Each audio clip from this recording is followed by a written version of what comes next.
Haleluya. Jadi saudara dan saya, ya Galatia 5. Itu mengenai bagaimana orang ada kehendak daging, ada kehendak roh. Galatia 5 menyuruh kita tiap hari harus jalan dalam kehendak roh.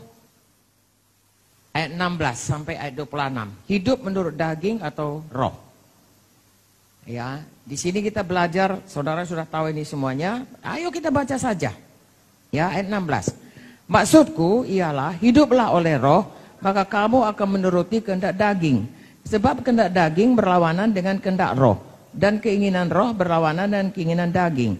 Karena keduanya bertentangan, sehingga kamu setiap kali tidak melakukan apa yang kamu kehendaki. Akan tetapi, jikalau kamu memberi dirimu dipimpin oleh roh, maka kamu tidak hidup di bawah hukum Taurat. Perbuatan daging telah nyata, yaitu percabulan, kecemaran, hawa nafsu, penyembahan berhala, sihir, perseteruan, perselisihan, iri hati, amarah, kepentingan diri sendiri, percideraan, roh pemecah, kedengkian, kemabukan, pesta pora, dan sebagainya. Terhadap semuanya ini kuperingatkan kamu, seperti yang telah kubuat dulu, bahwa barang siapa melakukan kehendak yang demikian, ia tidak akan mendapat bagian dalam kerajaan Allah. Nah, ini udah jelas ini apa yang kehendak daging ini. Jangan mau dipikat diseret ke situ. Haleluya. Nah, ini dia buah roh. Ya, ini saya ajari saudara baca demi baca. Ini cara saudara, ya. Ini cara saya lah. Bagaimana saya mempelajari Alkitab. Tentunya tidak secepat ini.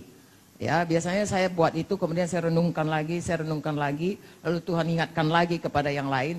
Ini saya dengan cepat saya sampaikan kepada saudara. Saya mohon, saudara sungguh-sungguhlah mengasihi Tuhan. Saya mohon. Ya, tidak sempat saudaraku satu pelajaran ini saya sampaikan. Tapi saya mohon, ya, firman Tuhan ini adalah Tuhan sendiri. Saudara hormatilah firman Tuhan ini. Ya, belajar mengenai Tuhan sepenuh-penuh Kristus tinggal dalam saudara. Ya, saudara tidak bisa hanya misalnya mau gajah pegang ekornya aja. Oh, binatang ini ekornya kecil. Ya, padahal badannya gede. Ya, atau saudara lihat, oh, rupanya kakinya sebesar ini. Saudaraku, oke, tidak seluruhnya. Nah, makanya kalau kita merenungkannya, kita betul-betul fokus sama Tuhan dan betul-betul mau Tuhan hanya mau membukakan dirinya kepada orang bersungguh-sungguh hati mau mematuhinya. Ya, Tuhan tidak akan sembarangan saudaraku, sedangkan dia berkata jangan campakkan ya mutiaramu kepada babi. Artinya kalau babi itu tidak bisa menghargai, kalau kita tidak bisa menghargai firman-Nya, dia tidak akan menerangkannya.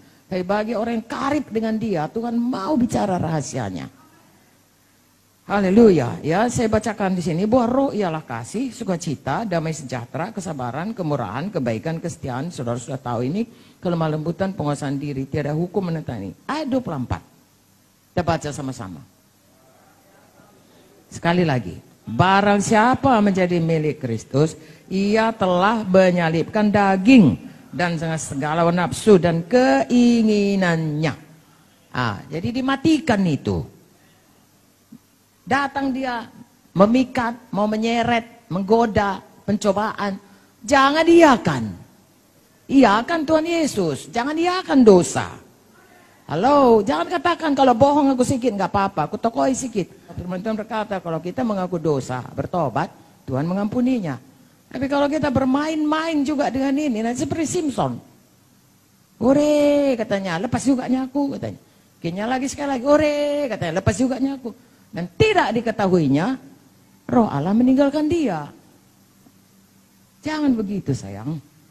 Ya, takut akan Tuhan dalam arti kata hormat kepada Tuhan.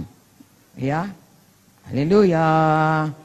Ayat 25. Jikalau kita hidup oleh roh, baiklah hidup kita juga dipimpin oleh roh. Haleluya. Bagaimanakah kita bisa dipimpin oleh seseorang? Kalau kita bisa dengar suaranya. Betul? Kalau kita kenal dan lihat dia. Jadi saya dan saudara harus peka ke Roh Kudus. Dan dipimpin oleh Roh Kudus dan dipimpin oleh firman Tuhan.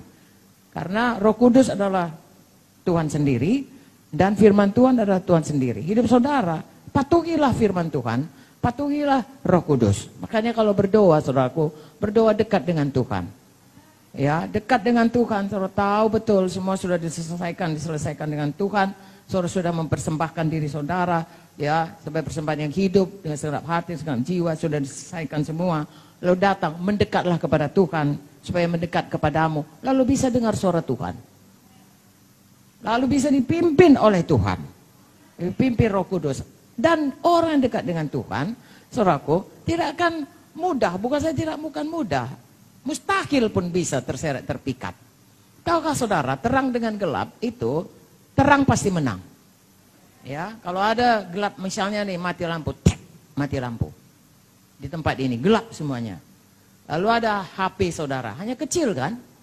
Bisa siapa yang menang? Kalah gelap itu, nampak terus cahaya yang kecil itu.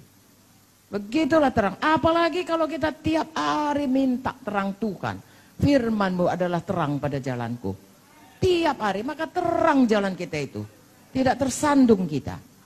Haleluya. Makanya saudaraku dikatakan tadi, setiap anak Tuhan harus dipimpin Roh Kudus. Jadi kita punya pilihan.